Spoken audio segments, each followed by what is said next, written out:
بنبدأ الحلقة وبتقول ماغية في نفسها: عندما تزوجت ماغية في الرواية من غيلبرت وصلت إلى الشمال بمفردها، اندلع حريق ضخم جدا في الشمال، وكان السبب هو إن الشخصية الرئيسية في الرواية ريزين وقتها كان هرب من المنزل وأطلق عن طريق الخطأ ختم شيطان قوي جدا.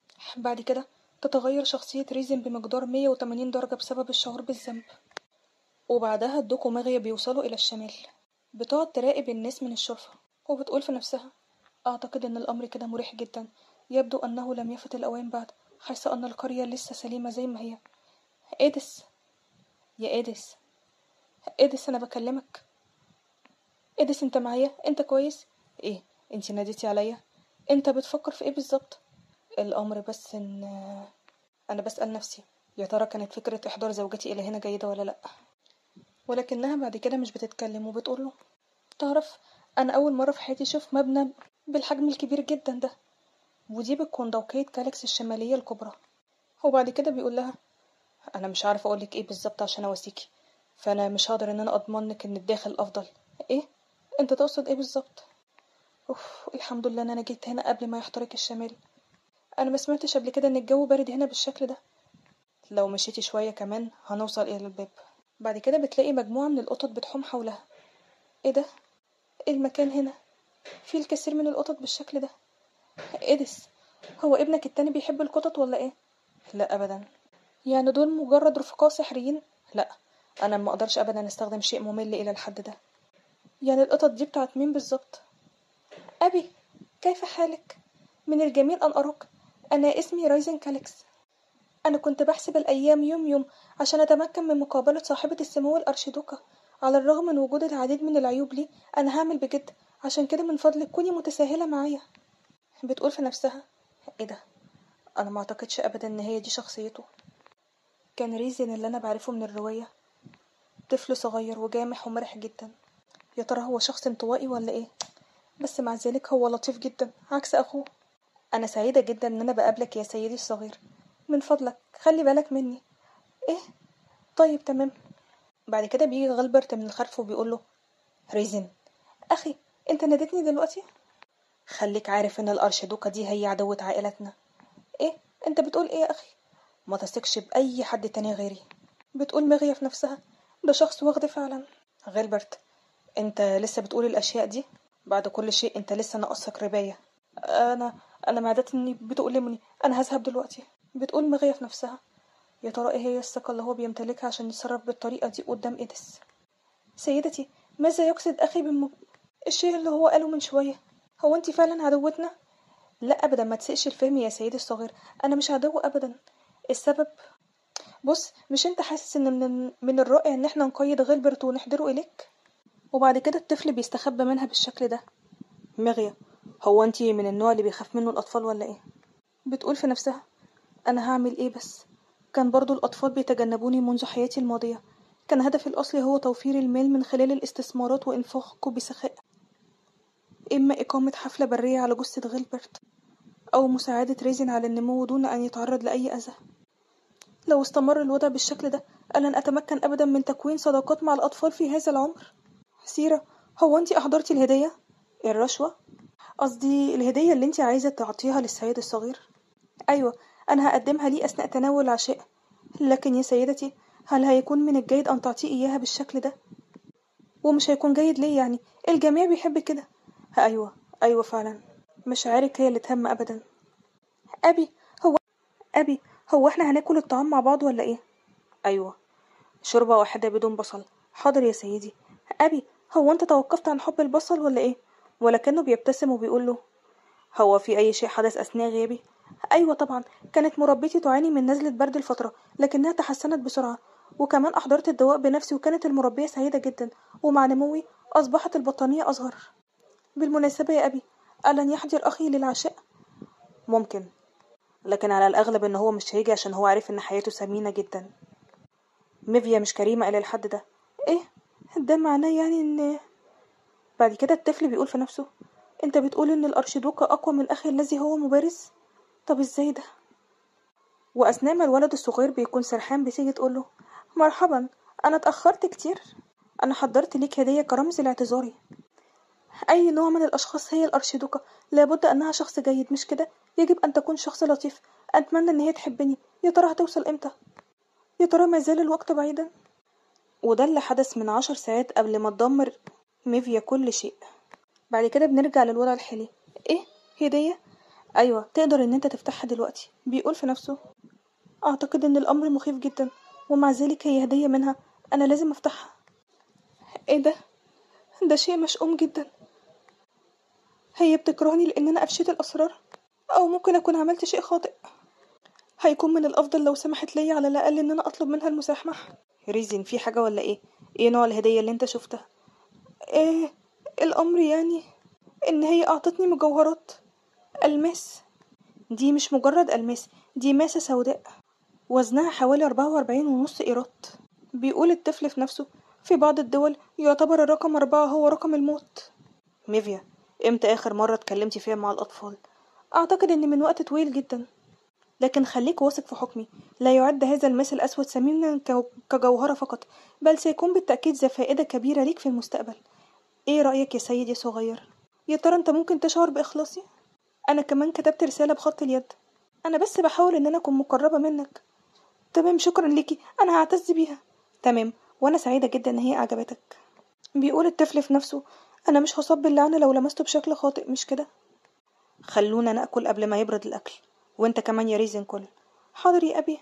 بيقول الطفل في نفسه: ولكن من أين حصلت على مثل هذا العنصر المشؤوم؟ هل يمكن أن يكون ما سمعته في وقت سابق صحيح؟ معقول؟ بعد كده بيفتكر لما كان بيتكلم مع أخوه: أخي الأكبر، يا أخي الأكبر. إيه؟ عايز إيه بالظبط؟ هو أنت كنت تقصد إيه لما قلت الأشياء دي قبل كده؟ السيدة هي العدو؟ هو أنت بتشكك في كلماتي ولا إيه؟ لكن يعني يا أخي. يا سيدي الشاب، من فضلك لا تكن بتصميم عقل السيد الثاني. سيدي، من غير المعقول إن نقول إن السيدة هي عدوة العائلة، مش كده ولا إيه؟ هي كانت لطيفة جدا معاك، وإنت حتى مش طفل معاها. إنت ما كنتش لطيف أبدا مع السيدة. سيدي، هو أنت شفت هي جميلة قد إيه؟ حتى النبلاء المتغطرسين في العاصمة اختاروا بالإجماع السيدة كأجمل امرأة. علاوة على كده، إذا أضفت الأموال التي حصل عليها من خلال طرق غير رسمية بالإضافة إلى مظهرها، فهي ثرية بشكل لا يصدق. إيه؟ طرق غير رسمية؟ الأمر يعني إن لا لا لا، دي مجرد إشاعة. لكن فعلا السيدة لطيفة جدا. بيقول الطفل في نفسه: حاكمة الأزقة الخلفية للعاصمة التي تستطيع أن تقيد أخي في أي وقت. عشان كده هي تمكنت من الحصول على مثل هذا العناصر المشؤومة بسهولة. أنا هو أنا ممكن أنهض أولا، لأن أنا معدتي لا تشعر بالارتياح. انت كمان ما كانتش بشرتك جيدة جدا من فترة، عشان كده انا هاخدك بنفسي الى غرفتك. الامر يعني ان هل يمكنك احضار بعض الادوية الهضمية الى غرفة نومه؟ وبما ان السيد الصغير كان يتعرق كثيرا، اذهب الى مربيته لترى ما اذا كان يعاني من اي مرض مزمن. حاضر يا سيدتي. ابي، هي المناشف المبللة مفيدة لعلاج الام المعدة؟ ابي ارجوك. ما تخافش، هي بتعمل معاك كده بنوايا طيبة. يلا بينا يا سيدي الصغير، ما تقلقش، انا هعتني بالهدية جيدا. بيقول الطفل في نفسه: انت رايحة فين بالظبط؟ ارجوكي ما تجيش معايا. سيدة زي دي عندها نوايا طيبة؟ هي اكيد شيطانة وعايزة تقتلني. طيب، دي غرفتي. طيب، ممكن ادخل معاك؟ ايوه اتفضلي. بيقول في نفسه: انت دخلتي بالفعل. ايه ده؟ ايزابيل، انت بتعملي ايه هنا؟ لازم تذهبي الى غرفتك. تمام، السيد الصغير يحتاج الى الراحة، عشان كده اذهبي الى مكان اخر. ايزابيل، انطوائية شوية. طيب، خلينا نخرج بهدوء. لو تركتيها في الممر هتذهب إلى غرفتها الخاصة، مش كده؟ هل أعطت الخادمة ديزي أسماء القطط أيضا؟ لا، تم تسميتهما من قبل الكونت إليوت. تمام، القطط لديها أسماء قديمة الطراز، وحتى إن لديها غرفها الخاصة. سيدتي، لابد أنك متعبة جدا، عشان كده تقدري إن انتي ترجعي. أنا هبقى مستلقيا في السرير وأتناول الدواء عندما تحضره المربية. إذا لو استلقيت، أنا هقعد معاك لفترة أطول شوية. لا، انتي مش عليكي أبدا إن انتي تعملي كده يا سيدي الصغير. طيب خلاص. في الواقع يعني يا ريزن، أنا بصراحة معرفش إزاي أتعامل مع الأطفال. لم تكن هناك فرصة كبيرة للاقتراب منهم. أنا عارفة إن أنا مش هكون عون كبير جدا ليك. أنا بس عايزة أكون جنبك حتى تأتي السيدة تريزا، مش أكتر. لو الأمر هيكون مزعج جدا بالنسبة لك، أنا ممكن أخرج من هنا. لا لا لا أبدا، الأمر مش مزعج أبدا للدرجة دي. غريب، مع إني كنت حاسة إن أنا بزعجك كثيرا. بس بما إنك مش منزعج فتمام، خلينا نستلقى دلوقتي. طيب تمام. سيدتي، بالمناسبة أنا عندي سؤال ممكن أسألهولك؟ طبعا يا ريزن، اتفضل.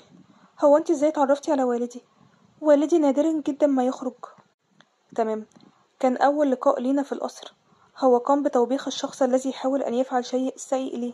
بتقول في نفسها: أعتقد إن أنا مش هقدر أقول أن أخوك هو اللي فعل الشيء ده أمامك. هيا ريزن، قولي، عندك أي أسئلة تانية؟ هل سيأتي أبي غدا أيضا؟ أنا هتحمل المسؤولية وأفسح لي المجال، بس في المقابل أنا عايزاك كمان إن أنت تستجمع قوتك. فعلا أنا ما عنديش أي مانع. أنا محتاجة إن أنا أقرر الشيء اللي أنا هرتديه. أنا شعرت بخيبة أمل لأنني لم أتمكن من تحضير كل شيء اليوم. أنت كنت لطيف بما فيه الكفاية اليوم، كنت رائع جدا. إيه ده؟ المربية هنا. تقدري إن أنتي تمشي دلوقتي يا سيدتي؟ مؤسف جدا. كنت بتمنى إن أنا أبقى كمان معاك شوية. أنا كنت حتى بفكر إن أنا أقرأ ليك قصة خيالية. خلاص، المرة التالية اقرأي لي القصة. طيب، أشوفك غدا. وأنتي كمان اعتني بنفسك. بيقول في نفسه: أخيرا رحلتي. سيدي، سمعت إن أنت لست على ما يرام. خد الدواء الخاص بك أولا. تعرف إن السيدة شخص مدهش جدا. بيقول في نفسه: مفيش مشكلة. أنا دلوقتي عرفت السبب. الجميع هنا إما يحترموا والدي أو يخافوه ويبتعدوا عنه، ولكن الأمر ليس كذلك معها على الإطلاق. لابد أن يكون ذلك لأنها قوية بما فيه الكفاية للتغلب على أخي، ولديها قبضة قوية على العالم الخلفي للعاصمة. من المخيف التفكير في هذا النوع من الأشياء. تبدو الهدية التي قدمتها لي شريرة شوية. أعتقد أن ما كنت قلقا بشأنه في وقت سابق كان حقيقي. شعرت بالدغدغة والدفء. كان شعور أول مرة في حياتي أشعر بيه. لا يزال الأمر لسه مخيف، ولكن أعتقد أن بعد كده في الخارج. بتقول ميفيا في نفسها: بالمقارنة مع المظهر الخارجي، فإن المظهر الداخلي يتم صيانته بشكل جيد للغاية. مع ذلك لا يزال هناك أكتر من مكان أو مكانين بحاجة إلى الاهتمام، وخاصة أشياء زي دي. يبدو أن عدد القطط في القلعة أكبر من عدد الأشخاص. سمعت عن رجل ملأ منزل رئيسه بأزواجه الخاصة. بالتأكيد لم يصل الأمر إلى مكتب الرئيس. مفيش أي زخارف للقطط حتى في الغرفة دي. أعتقد إن هو ممل شوية، لكنه جيد بما فيه الكفاية. ودي كمان أريكا، وإيديس هو اللي بيجلس عليها. انتي انتهيتي من المراقبة ولا لسه؟ في الوقت الحالي نجحتي؟ أيوة نجحت، لكن دي هي المرة الأولى التي نجتمع فيها معا منذ أسبوع. إيديس، قولي، انت افتقدتني؟ بتقول في نفسها: أنا بس كنت بمزح معه عشان أضحكه، بس أنا حاسة بالحرج لأنه لم يكن هناك أي استجابة. ولا في أي مشكلة تانية ولا إيه؟ في المرة الماضية قلت ليك من الصعب عليك إن أنت تنجب أطفال بسبب تكويناتك. هو الأمر يعني مستحيل تماما؟ ده مستحيل حرفيا.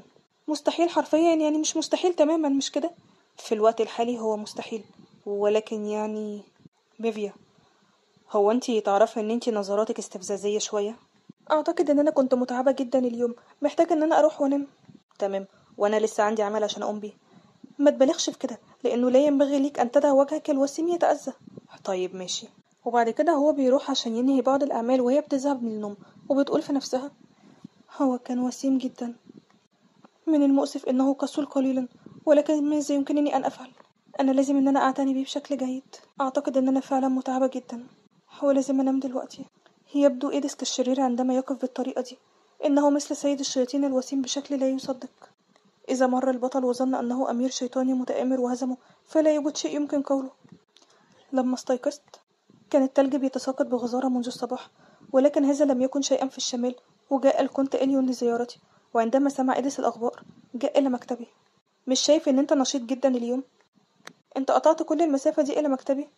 تقول زوجتي إنها ستعتني بي، ولكن يجب أن يكون قادرا على تحمل ذلك. ممكن أكون كسول شوية، لكن لا ينبغي لي أن أعتمد على زوجتي في كل شيء. بتقول في نفسها: هو أنا قلت بالأمس بصوت عالي إن هو كسول ولا إيه؟ وصل الكونت توليمان إليوت اطلب منه الدخول. بتقول في نفسها: هتمكن أخيرا من رؤية الشخص الذي رسم القطط بالقلعة. يا ترى هو شكله عامل إزاي؟ ممكن يكون كده؟ أعتقد إن هو كده. تحياتي يا سيدتي، إن الأرشيدوك معاكي هو كمان. مرحبا، أنا توليمان إليوت، أعمل كواليك لإدارة العقار. أنا أقسمت إن أنا أعيش من أجل الأرشيدوك كلاكس. من فضلك استخدميني زي ما أنت عايزة بالظبط. بتقول في نفسها: هو مختلف شوية عما تخيلته، مع انطباع يشبه الأسد أو النمر أكتر من القطة، وبشرة نحاسية لامعة تجعلك تشعر كأنك في منتجع. يا ترى هو إزاي بينفق المال العام؟ على أي حال أنا لازم أرحب بيه.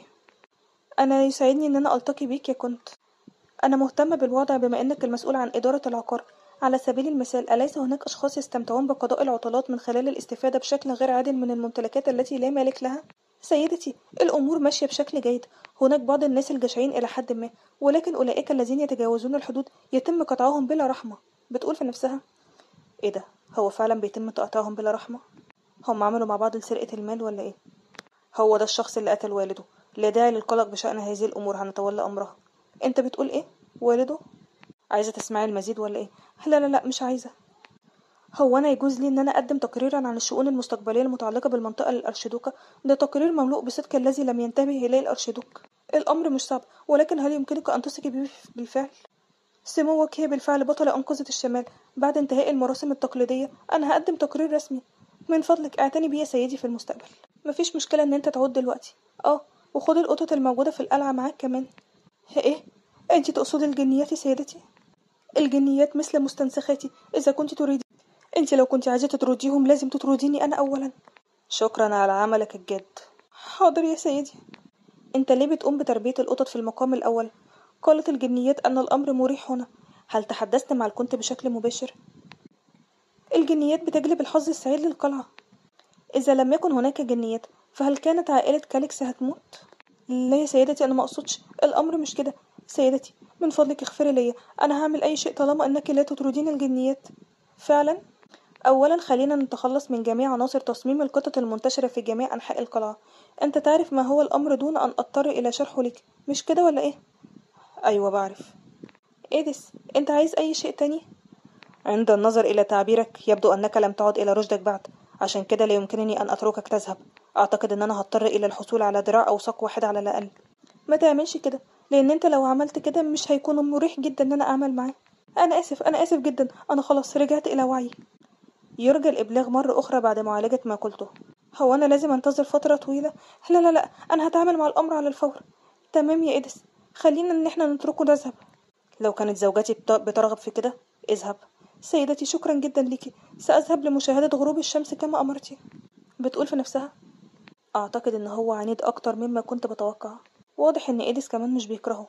مما سمعته يبدو أن هناك قدرا كبيرا من العمل الذي يتعين القيام به. هل هذا هو صديق إيديس المقرب الذي يظهر أحيانا في الرواية بدون اسم؟ لم يكن اجتماعي اليوم سيئا، عشان كده خلينا نشوف المزيد. لقد أحب ريزن القطط في الأصل، لذلك لم يكن لديها أي نية في التخلص منهم بعيدا. وكمان أنا أعطيته انطباعا كافيا بأنني لست شخصا سهل التعامل معه، عشان كده من المحتمل أن هو يكتشف ذلك. عزيزتي، أنا هخبرك بالطقوس التي تحدث عندها توليمان في وقت سابق. تمام، هو تحدث عن أشياء زي الطقوس. أنا آسف، كان ينبغي لي أن أنا أشرح هذا أولا. مر وقت طويل منذ أن كان لعائلة كاليكس أرشيدوكا لدرجة أنني نسيت الأمر تقريبا. فهمت. إيه هو نوع الطقوس دي؟ الطقوس بسيطة. اذهبي إلى برج الجرس أولا في ليلة بلا قمر استنى بس لحظة. أنا هطلب من السيد التاني المزيد من التفاصيل بعد أن أسأله، فهل يمكنني أن أحضره إلى هنا اللحظة؟ ولكن واضح إن هو بيكون مكسوف ومتوتر جدا لما بتضع إيديها على فمه بالشكل ده. طيب، اعملي اللي انت عايزاه. انت كنت متفاجئ بزيارتي المفاجأة؟ لا لا، مفيش مشكلة. في الواقع أنا بحاجة إلى مساعدة السيد الصغير. هو أنت تقدر تساعدني؟ إيه؟ أنا أساعدك؟ أيوة، سمعت أنه يتعين علي أن أذهب إلى برج الجرس أولا وأقوم بمراسم تقليدية، لكنني لا أعرف شيئا عن ذلك. أنا أتيت إلى هنا لأنني اعتقدت أنه هيكون من المطمئن أن يتمكن السيد الصغير من تقديم بعض النصائح ليا. بيكون متوتر وخايف ومش عارف يقول لها إيه. هناك روح في برج الجرس، ويقال أنها كانت مخطوبة من قبل الأرشيدوك الأول. دي قصة سرية للغاية، مش كده؟ هل يمكنني أن أقترب قليلا وأستمع؟ أيوة طبعا يا سيدتي. كانت معظم الأرواح التي كانت موجودة أصلا في الطبيعة مطيعة. يقال إن الأرواح التي تعيش في الشمال فقط هي التي تضايق الناس. هناك قصة تقول أن الأرشيدوك الأول حبس روحا في تمثال حجري وأخذوا إلى برج الجرس. طيب هو إيه اللي بيحصل للأرواح المختومة؟ يقال أنها تمنح البركة لبيت كاليكس وأن الختم سوف ينكسر بعد 1000 عام، لذلك تقوم الأرشيدوكة بأداء طقوس لطلب البركات من الأرواح. أيوة، بس ليه بتسعى الأرشيدوكة للحصول على مباركتهم؟ لأن المربية لم تخبرني بذلك كثيرا. ولكن يعني سمعت شيئا عن الدم العائلي. آه ممكن يكون الأمر ليه علاقة بالدم المختلط مع دم كاليكس. أنا كمان بعتقد كده. تمام، شكرا لك على التوضيح. أعتقد أنه كان من الجيد أن أنا أسأل السيد الصغير عن كل المعلومات دي. أنا سعيد جدا لأن أنا قدرت أساعدك. أنا هشرب الشاي مع إديس قريبا. إيه رأيك أن أنت تحضر معانا؟ أنا عارفة أن أنت عندك دروس بعد الظهر، ولكن يعني لو كان عندك وقت. هو أنا فعلا أقدر إن أنا أجي معاكي؟ أيوة طبعا تقدر. طيب أنا هغير ملابسي. أليست ملابسك جيدة بما فيه الكفاية دلوقتي؟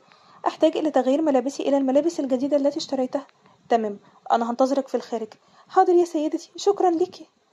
بتقول مغية في نفسها: كيف يمكن لطفل نقي ومشرك إن هو يتغير كثيرا في شهر واحد بس؟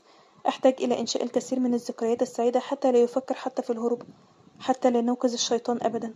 باعتباري أما بالتبني فإنني أكسب ود إيديس وأمنح عنف، واسمح لي برؤية وجه إيديس في كثير من الأحيان. عندها ألن ينمو بشكل نقي كما هو الآن، دون أن يتحول إلى الظلام. أمي، أنا أنقذت سنجابا صغيرا مدفونا في التلج. انظري كده. بحلول الوقت الذي انتهيت فيه من التفكير في الأمر، ظهر ريزن في شكل أكبر من المتوقع. بمجرد النظر إلى شعره المصمم على هيئة غرزة ذهبية براقة يمكنك معرفة مدى مشاعره تجاه إيديس. لقد أصبح ريزن سعيدا كطفل، ربما لأنه لم يتلقى الكثير من الحب. هو بس كان متحمس إن هو يجلس مع إيديس. حتى الطريقة التي نظر به إليه بدت كأنه فقد كل حذره. بعد 30 دقيقة من وقت الشاي، أخذ المسؤول عن دراسة ريزن إلى الفصل التالي. إذن، هل سمعتِ ما قاله ريزن عن الأرواح؟ أيوة سمعت. الروح التي ختمها الأرشيدوك الأول تكرس نفسها رغما عنها لعائلة كاليكس. السبب وراء ذهاب الأرشيدوكة إلى الطقوس بمفردها هو على الأرجح خوفها من أن أحفاد الشخص الذي ختمه سوف يؤذوهم. أيوة صحيح تقريبا يعني. الطقس سيء جدا اليوم. نظرا لأنني سأفعل ذلك فأنا أريد إنجازه بسرعة. إذا طلبت منك أن نذهب معا لاحقا هتذهب معايا؟ مفيش داعي إن انتي تقولي كده. أنا ممتن جدا ليك لتذكيرك بأن انتي تخبريني في كل مرة تخرجين فيها. إذن يعني، إذا طلبت منك أن تأتي ونلقي نظرة حول العقار لاحقا فهل ستأتي معي أيضا في ذلك الوقت؟ الرفقة في حد ذاتها ليست صعبة، ولكن أتساءل ما هو الدور الذي تريد زوجتي أن ألعبه؟ إن أنت ترافقني وتحميني وتكون المسؤول عن العناية بشعري. منذ زمن بعيد كان يطلق على الوحوش اسم الشياطين، لأنه في نهاية عقدهم المصنوع من الدم لم يتبقى سوى الموت البشري. لكن الشيطان الذي جاء إلى ميفيا كان مختلف، لأنه حتى لو تم كسر العقد فقد تم الاتفاق على أن الألم المؤقت فقط هو الذي سيتم إلحاقه بها وليس الموت. وبطبيعة الحال كان هناك خطر أيضا، ولكن حتى لو عرفت الحقيقة دي مكنتش ههتم أبدا، لأننا امرأة لا يهدأ أبدا نبض قلبها. رجاء عودي إلى غرفتك، أنا عندي عمل عشان أقوم بيه. هو أنا وجودي مزعج جدا بالنسبة لك ولا إيه؟ بيقول في نفسه: هي بسبب دم الشيطان أصبحت بلا خوف ولا خجل ولا إيه؟ في هذه الأرض الغريبة أنت الشخص الوحيد الذي أستطيع اللعب معاه، وكمان أقدر إن أنا أعتمد عليه. أنت لسه برضو عايزني أذهب؟ إيديس، هو إيه اسم الزهرة دي؟ الأزرق والأبيض يشبهك تماما. معرفش اسمها إيه. بيقول في نفسه: هي أكيد واثقة إن أنا مش هأذيها، وكمان رفضت عرض الأمير وفسخت عقد الزواج واختارتني أنا. يا ترى إيه هي نوع الأفكار الموجودة داخل هذا المظهر الجميل؟ أنا بتفهم ذلك. حتى لو اكتشفت السبب بخطط إن أنا أكون معاه في الوقت الحالي. عندما تصل أخيرا إلى النهاية أتمنى ألا يكون ذلك الشخص في انتظارها. إيه ده؟ أعتقد أن الطقس فعلا سيء جدا. حددت التاريخ الخطأ. خلينا نذهب عندما يصبح الطقس دافئا قليلا بعد حوالي 100 سنة. هو بيقع على بعد 5 دقايق سيرا على الإقدام من هنا. انتي لازم عليك ان انتي تنظري حول المنطقة، ولكن ما ينفعش ان انتي تستسلمي بالسرعة دي. هيكون من الأفضل ان انتي تتتبعيني. أنا هاخد زمام المبادرة. بالمناسبة يمكنك استخدام سحر الحركة مش كده؟ هل من المقبول ان انا اذهب اولا؟ لا مش ده اللي انا قصدته. اقصد يعني انت ما تسيبنيش لوحدي. بتقول في نفسها: كان الجو دافئا جدا داخل القلعة. لم أكن أرغب أبدا في معرفة عظمة الحفاظ على درجة الحرارة بهذه الطريقة. لحسن الحظ برج الجرس الأول قريب. إيديس، إيه ده؟ أنت سبتني وذهبت لوحدك؟ أعتقد أن الأمر كتير جدا.